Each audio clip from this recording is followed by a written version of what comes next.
ಆಗಿನ ಹಣಕಾಸಿನ ಆಯೋಗನು ವಿರೋಧ ಮಾಡಿದ್ರು, ಮಾಡದೆ ಅದೊಂದೇ ಸತ್ಯ ಹೇಳಿರೋದು ನೀವು. ಇನ್ನು ಬಾಕಿದೆಲ್ಲ ಸುಳ್ಳೆ. ಸಾಲ ಮಾಡಿರೋದು ಸುಳ್ಳು. ಸಾಲ ಮಾಡಿದೀವಿ ಅಂತ ಹೇಳ್ತಾ ಇದ್ದೀನಲ್ಲ.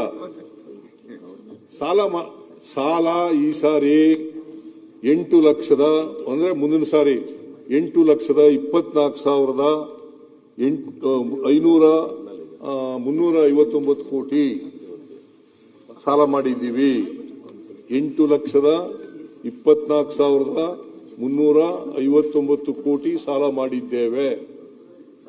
ಅದು ಬರ್ತೀನಿ ನಾನು ಅಲ್ಲಿಗೆ. ಸಾಲ ನೀವೆಷ್ಟು ಮಾಡಿದ್ರಿ, ನಾವೆಷ್ಟು ಮಾಡಿದ್ದು. ಕೇಂದ್ರ ಸರ್ಕಾರ ಎಷ್ಟು ಸಾಲ ಮಾಡಿದೆ ಗೊತ್ತಾ? ಅಲ್ಲ, ಕೇಂದ್ರದ ಅದನ್ನು ತಿಳ್ಕೊಂಡಿರಿ ಅಂತ. ಕೇಂದ್ರದ ಎಷ್ಟು ಮಾಡಿದ್ದಾರೆ ಸಾಲ?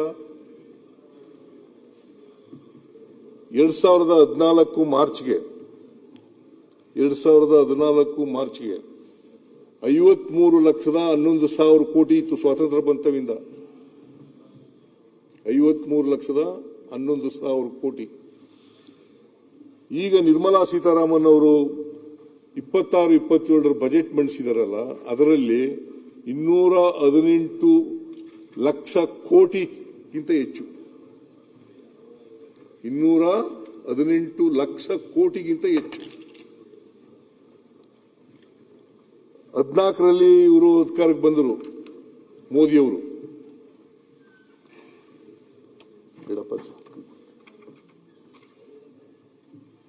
ಮೋದಿಯವರು ಅಧಿಕಾರಕ್ಕೆ ಬಂದರು.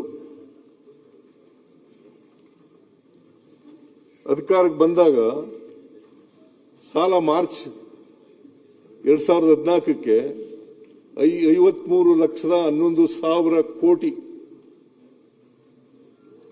ಇವರು 11ನೇ ವರ್ಷ ಈಗ ನಡೀತಾ ಇದೆ. 218 ಲಕ್ಷ, 53 ಲಕ್ಷ ಕೋಟಿಯಿಂದ 218 ಲಕ್ಷ ಚಿಲ್ಲರೆ ಕೋಟಿ ಆಗ್ಬಿಟ್ಟದೆ. ಅಂದ್ರೆ ನರೇಂದ್ರ ಮೋದಿ ಅವರು ಪ್ರಧಾನಮಂತ್ರಿ ಆದಮೇಲೆ 165 ಲಕ್ಷಕ್ಕೂ ಹೆಚ್ಚು ಲಕ್ಷ ಕೋಟಿಗಳನ್ನು ಸಾಲ ಮಾಡಿದ್ದಾರೆ. 165 ಲಕ್ಷಕ್ಕೂ ಹೆಚ್ಚು ಕೋಟಿಗಳನ್ನು ಸಾಲ ಮಾಡಿದ್ದಾರೆ. ಅವರು ಸಾಲಗಾರರಲ್ವಾ ದೇಶ?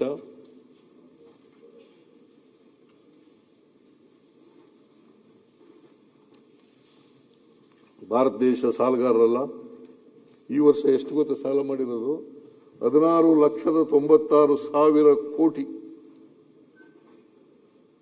16,96,000 ಕೋಟಿ.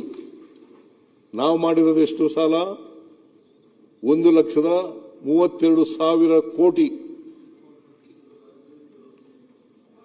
1,32,000 ಕೋಟಿ. ಅವ್ರು ಮಾಡಿರೋದು 16,96,000 ಕೋಟಿ.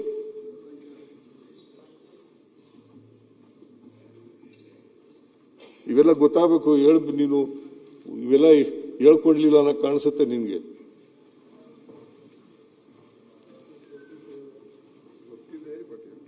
ಹೇಳಲಿಲ್ವ? ಗೊತ್ತಿದ್ರು ಹೇಳಲಿಲ್ಲ.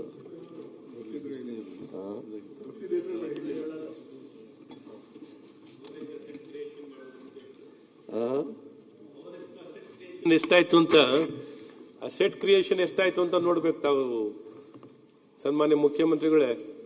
200 ಲಕ್ಷ ಕೋಟಿ ಅಷ್ಟು ಅಸೆಟ್ ಕ್ರಿಯೇಷನ್ ಆಗಿರುವಂತದ್ದು. 100 ಲಕ್ಷ ಕೋಟಿ ಅಷ್ಟು ಸಾಲ ಮರುಪಾವತಿ ಮಾಡಿದ್ದಾರೆ. ಬೇಕು ಕೊಡೋಣ, ಕೊಡಿ. 200 ಲಕ್ಷ ಕೋಟಿ ಆಸ್ತಿ ಕ್ರಿಯೇಷನ್ ಮಾಡಿರೋದು ಕೊಡಿಯಪ್ಪ. 33,000 ಕೋಟಿ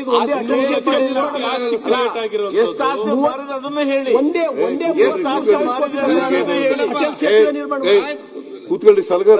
ಎಷ್ಟು ಆಸ್ತಿ ಮಾರಿದೆ ಅದನ್ನು ಹೇಳಿ. ಸ್ವಾಮಿ ಕೂತ್ಕೊಳ್ಳಿ ಅಶ್ವಥ್ ನಾರಾಯಣ್. ಅಲ್ಲ, ಇಡೀ ದೇಶದ ಆರ್ಥಿಕ ಪರಿಸ್ಥಿತಿ ಎಲ್ಲರಿಗೂ ಗೊತ್ತಾಗ್ಲಿ.